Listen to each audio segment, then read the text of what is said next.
I found that nothing in life is worthwhile unless you take risks. Nothing. Nelson Mandela said, "There is no passion to be found playing small and settling for a life that's less than the one you're capable of living." Now, I'm sure in your experiences in school and applying to college and picking your major and deciding what you want to do with life, I'm sure people have told you to make sure you have something to fall back on. Make sure you got something to fall back on, honey. But I never understood that concept, having something to fall back on. If I'm going to fall, I don't want to fall back on anything except my faith. I want to fall forward. I figure at least this way I'll see what I'm going to hit. Fall forward. This is what I mean. Reggie Jackson struck out 2,600 times in his career, the most in the history of baseball. But you don't hear about the strikeouts. People remember the home runs. Fall forward. Thomas Edison conducted 1,000 failed experiments. Did you know that? I didn't know that. Because the 1,001st was the light bulb. Fall forward. Every failed experiment is one step closer to success. You've got to take risks, and I'm sure you've probably heard that before, but I want to talk to you about why that's so important. First, you will fail at some point in your life. Accept it. You will lose. You will embarrass yourself. You will suck at something.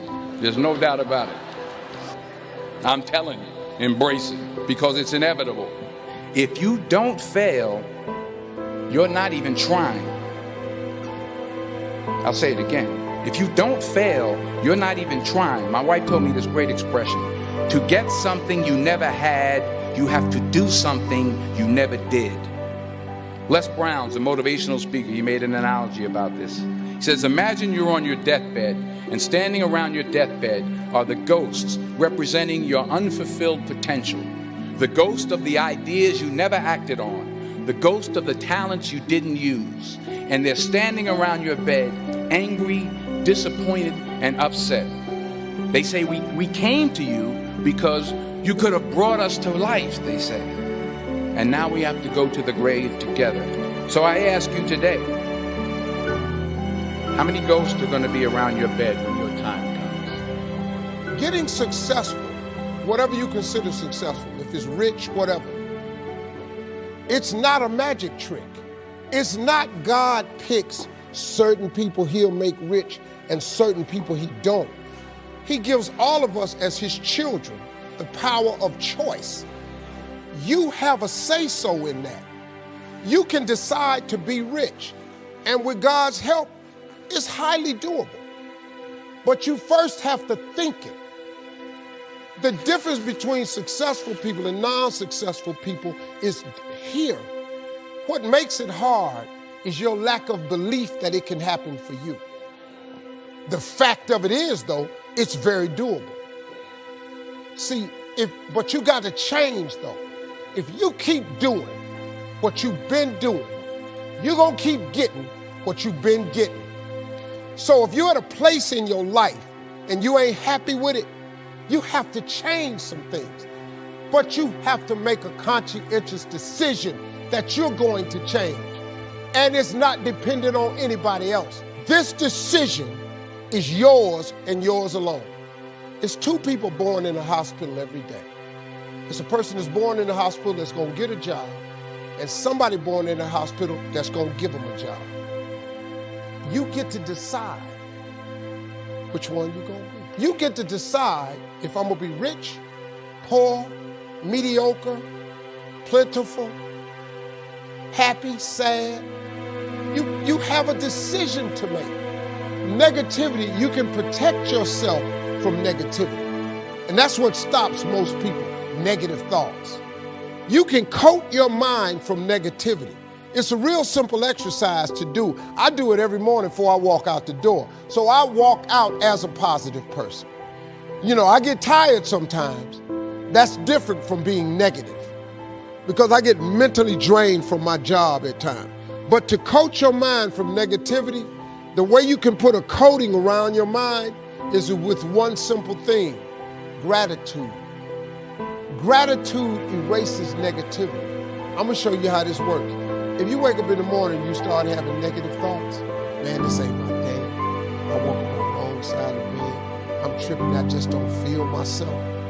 Every time you feel, in the middle of the day, if you feel yourself doing that, stop, just stop for a second. And start going over in your mind everything you have to be grateful for. Not everything you want, everything you already have. Because what you have is substantial. You just haven't gone over the list and taken inventory in a long time. But the fact that you can walk, that's a blessing. The fact that you woke up, that's another blessing. The fact that you can see, think, reason, that's another blessing. The fact that you can go somewhere and get yourself something to eat, that's another blessing. The fact that you can go and turn the key and call someplace home, that's another blessing. The ability to dream is a blessing. The fact that you have an opportunity to get it right is another blessing. The fact that you're beautiful, that's another blessing. The fact that you have any measure of health, that's another blessing. And I'm just talking to you, I don't even know you. I could give you 50 things you ought to be grateful for right now. I don't even know you. So you got to get out there. You got to give it everything you got, whether it's your time, your talent, your prayers, or your treasures. Because remember this, you will never see a U-Haul behind a hearse.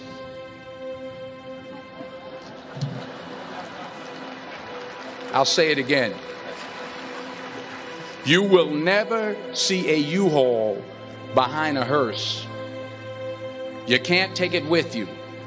The Egyptians tried it, and all they got was robbed. So the question is, what are you going to do with what you have? I'm not talking about how much you have. Some of you have money. Some of you have patience. Some of you have kindness. Some of you have love. Some of you have the gift of long suffering. Whatever it is, whatever your gift is, what are you going to do with what you have? All right, now here's my last point about failure.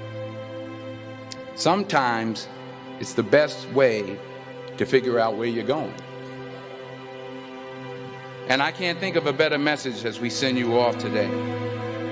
To not only take risks, but to be open to life, to accept new views, and to be open to new opinions. Never be discouraged. Never hold back. Give everything you got. And when you fall throughout life, and maybe even tonight after a few many glasses of champagne, remember this: fall forward.